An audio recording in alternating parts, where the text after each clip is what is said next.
আসসালামু আলাইকুম, সবাই দেখতে থাকুন সিরাজগঞ্জ সেই নলকার হাট। আপনাদের ঘুরে আমাদের মুরগির হাটটা দেখাবো। তো আমরা যাতেই সামনে একটা জ্যাম পড়ছে, তো জ্যামটা আমরা পার হয়ে ঢুকলাম সেই আমাদের হাট পরিদর্শনের কাজে। তো এখানে দেখছি আজকে বৃষ্টির কারণে মুরগি অনেক ওঠে নাই, তো আমরা ধীরে ধীরে হাটের ভিতরে গেলাম।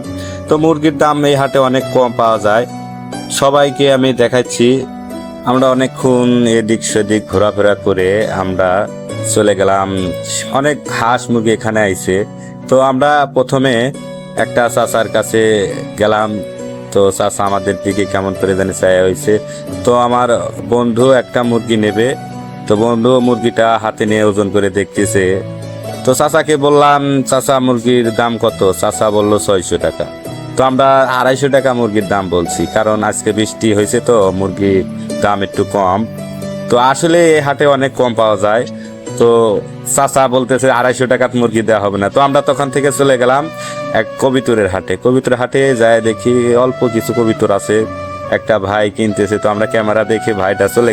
তো যারা আসবেন সিরাজগঞ্জ সেই ঐতিহ্যবাহী নলকার হাটে, সবাই এই বাজারে আসবেন, অনেক কম দামের জিনিসপত্র পাওয়া যায়।